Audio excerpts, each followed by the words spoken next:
Hello viewers, അസ്സലാമു അലൈക്കും. ഇന്ന് ഞാൻ വന്നിരിക്കുന്നത് റെസ്റ്റോറൻറ്റിൽ കിട്ടുന്ന അതേ ടേസ്റ്റിൽ എങ്ങനെ ഡാൽ ഫ്രൈ തയ്യാറാക്കിയെടുക്കാം എന്നാണ്. നമുക്ക് വീട്ടിൽ നിന്ന് സിമ്പിളായിട്ട് തയ്യാറാക്കിയെടുക്കാൻ പറ്റും, അതേ ടേസ്റ്റ് തന്നെ ഉണ്ടാവും. അപ്പോൾ അതെങ്ങനെ തയ്യാറാക്കാൻ നോക്കാം. ഞാൻ ഏകദേശം 1/2 കപ്പ് ഡാൽ ആണ് എടുത്തത്. നമുക്ക് ചെറുപയർ പരിപ്പില്ല, അതാണ് വേണ്ടത്.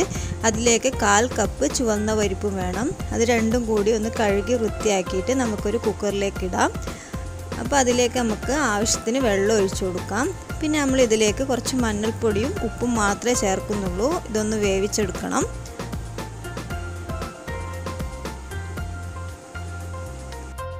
ഏകദേശം ഒരു 2 വിസിലേ വേണ്ടു. 2 വിസിൽ കഴിഞ്ഞ് കഴിഞ്ഞാൽ നമുക്ക് ആ വിസിലൊക്കെ പോകുന്നത് വരെ വെയിറ്റ് ചെയ്തിട്ട് തുറന്നാൽ. അല്ലാതെ നിങ്ങൾ അപ്പാട് തുറക്കുന്നതാണെങ്കിൽ ഒരു 3 വിസിലൊക്കെ അടിച്ചിട്ട് എടുക്കാം. അപ്പോൾ ഇതുപോലെയാണ് വേണ്ടത്. കുറച്ച് നന്നായിട്ട് അടിഞ്ഞ് കിട്ടണം. അപ്പം നമുക്ക് ഇതുപോലൊരു പാത്രം വെച്ചിട്ട് അതൊന്ന് ചൂടായതിന് ശേഷം ഇതിലേക്ക് ഞാൻ കുറച്ച് ബട്ടർ ആഡ് ചെയ്യുന്നുണ്ട്. ബട്ടറിൽ ആക്കുമ്പോഴാണ് ഒരു ടേസ്റ്റ് കിട്ടുക. അല്ലെങ്കിൽ നിങ്ങൾക്ക് കുറച്ച് ഗീ ഉപയോഗിക്കാം. അതിലേക്ക് ഞാൻ കുറച്ചുകൂടി ഓയിൽ കൂടി ചേർക്കുന്നുണ്ട്.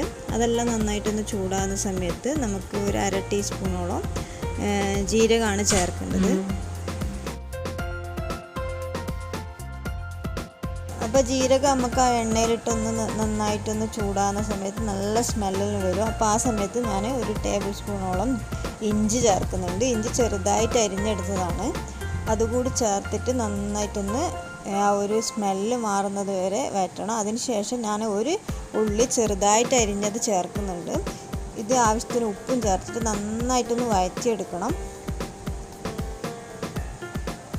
ഇനി ഇതിലേക്ക് ഞാൻ ഒരു 2 പച്ചമുളക് ചെറുതായിട്ട് മുറിച്ചത് ചേർക്കുന്നുണ്ട്.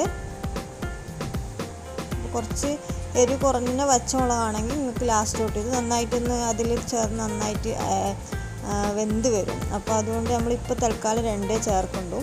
അതിലേക്ക് ഞാൻ ഒരു തക്കാളി ചെറുതായിട്ട് അരിഞ്ഞത് കൂടി ചേർക്കുന്നുണ്ട്. അപ്പോൾ ഇതെല്ലാം കൂടി നന്നായിട്ട് വഴന്ന് വരുന്ന സമയത്ത് നമുക്കിതിലേക്ക് മഞ്ഞളും മുളക് പൊടി കൂടി ചേർക്കണം. മഞ്ഞൾ നമ്മൾ നേരത്തെ പരിപ്പ് വേവിക്കുന്ന സമയത്ത് ചേർത്തുകൊണ്ട് നമ്മൾ കുറച്ച് ചേർക്കുന്നുണ്ട്. ഏകദേശം ഒരു 1/4 ടീസ്പൂൺ മതി.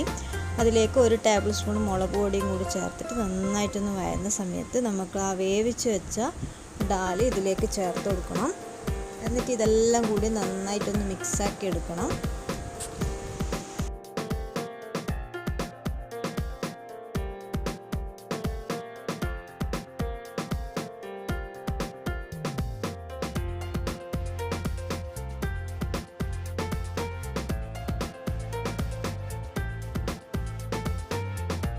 അപ്പോൾ ഇതെല്ലാം കൂടി നന്നായിട്ടൊന്ന് മിക്സാക്കുക. എന്നിട്ട് ആ സമയത്ത് നമ്മളെ കറി കുറച്ച് തിക്കാണെന്ന് തോന്നിയാൽ നമ്മൾ കുറച്ച് വെള്ളം ഒഴിച്ചിട്ടൊന്ന് മിക്സാക്കി കൊടുക്കാം. ഇനി ഇതിലേക്ക് ഞാൻ ഒരു 1/2 ടീസ്പൂണോളം ഗരം മസാലയും 1/4 ടീസ്പൂൺ ജീരകത്തിൻ്റെ പൗഡർ കൂടി ചേർക്കണം. നമ്മൾ ജീരകം ആദ്യം ഇട്ടതാണ്, എന്നാലും ഒരു ഫ്ലേവറിന് പൗഡർ കൂടി ഇട്ട് കഴിഞ്ഞാൽ നല്ല ടേസ്റ്റാണ്. അപ്പോൾ ഇതിലേക്ക് ഞാൻ ഒരു പച്ചമുളക് ഇതേപോലെ മുറിച്ചിട്ട് ഒന്നുകൂടി ചേർക്കുന്നുണ്ട്. അപ്പോൾ ഇതൊന്ന് കടിക്കാൻ വേണ്ടിയിട്ടാണ്. നമ്മൾ ആദ്യം ഇട്ടത് നന്നായിട്ടൊന്ന് അടിഞ്ഞിട്ടുണ്ടാവും. അപ്പോൾ ഇതിലേക്ക് മല്ലിയിലയും കൂടി ഇട്ടിട്ട് നന്നായിട്ടൊന്ന് മിക്സാക്കി ജസ്റ്റ് ഒന്ന് പതക്കാൻ വേണ്ടി വെക്കാം. അപ്പോൾ പതച്ച് കഴിഞ്ഞാൽ നമ്മളെ ഡാൽ ഫ്രൈ ഇവിടെ റെഡിയാവും. അപ്പോൾ ഇത് നമുക്ക് പൊറോട്ട, ചപ്പാത്തി, ദോശ അങ്ങനെ എന്തിൻ്റെ കൂടെയും കഴിക്കാൻ നല്ല ടേസ്റ്റാണ്.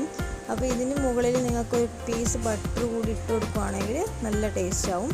അപ്പോൾ എൻ്റെ ഈ വീഡിയോ ഇഷ്ടമായെങ്കിൽ ലൈക്ക് ചെയ്യുക, ഷെയർ ചെയ്യുക, സബ്സ്ക്രൈബ് ചെയ്യാത്തവർ സബ്സ്ക്രൈബ് ചെയ്യുക. Thank you.